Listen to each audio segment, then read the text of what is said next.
Hello students, today we are going to discuss the SNMP protocol, Simple Network Management Protocol.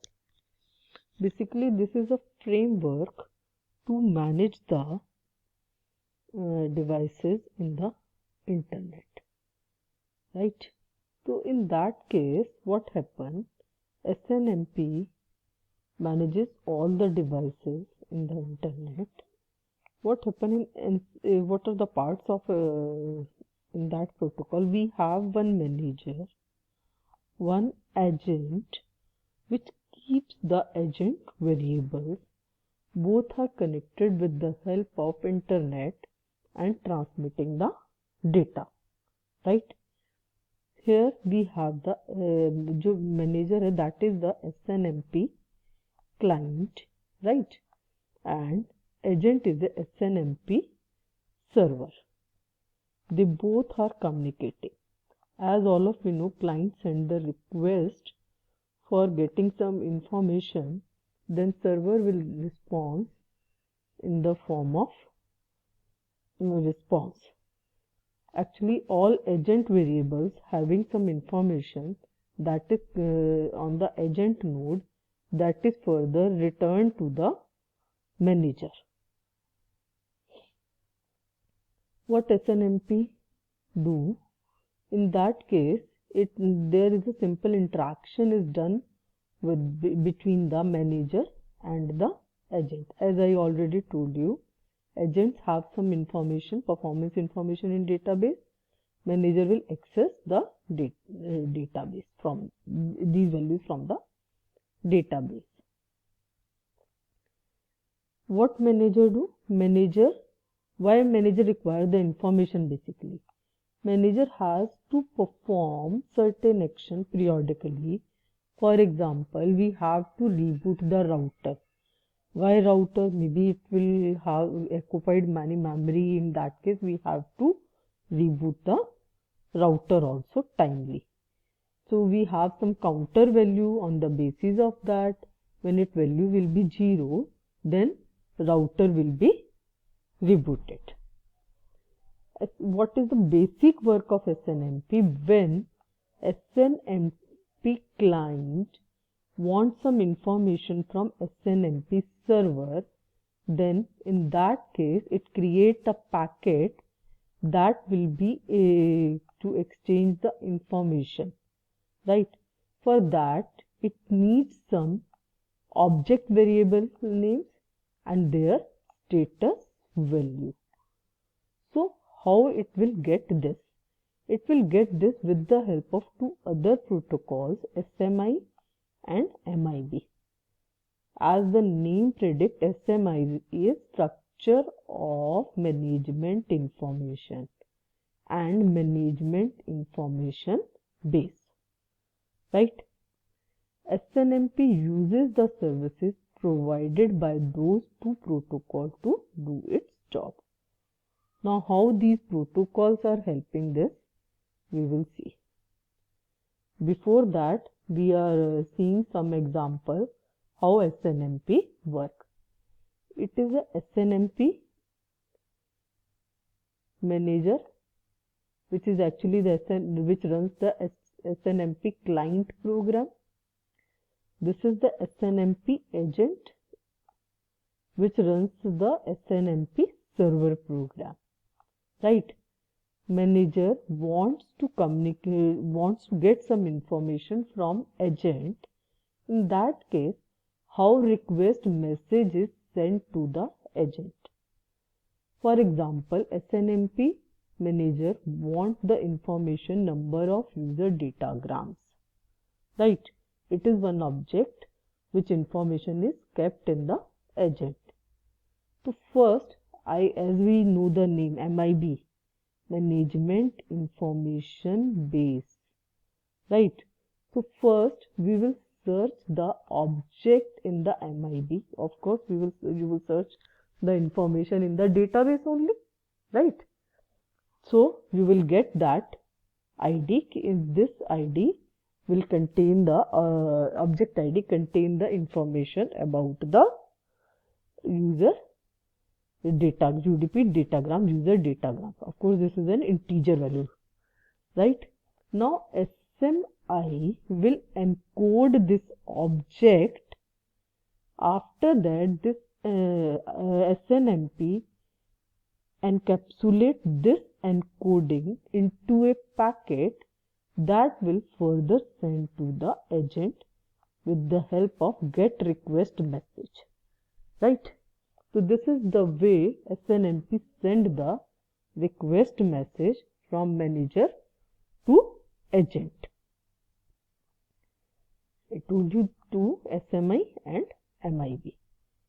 SMI is used for SMI क्या? SMI is structure of management information. Name से ही पता चल रहा है, right? Structure. Like you define the structure of your database. In that case, you define that what is the variable name, what is the data type, what is the length of the data. All things you define. Like same work is here. SMI. SMI name is to name the objects, define the type of data stored in the object, and how it will encode it for transmission over the network. That we will see in detail in next slides.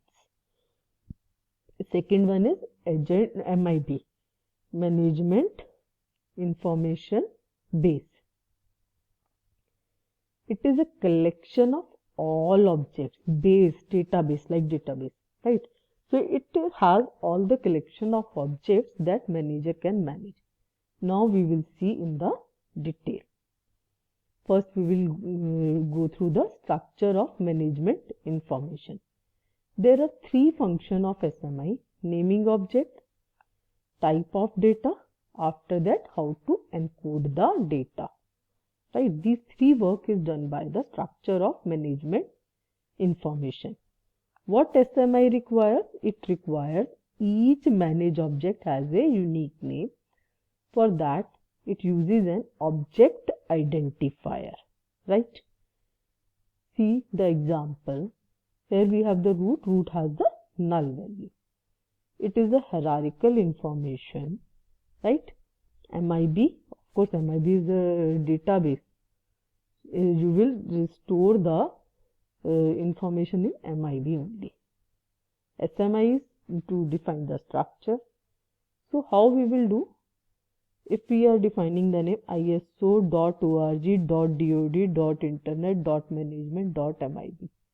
So how we will write 1.3.6.1.2.1. So that name will be unique. Second is the type.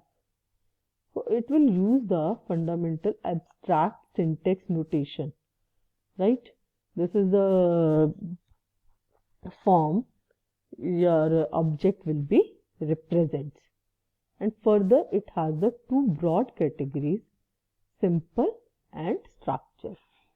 Like all of you are familiar with the C. In C we have the simple data types, integer, float. After that we have the structure which is made up of the simple one.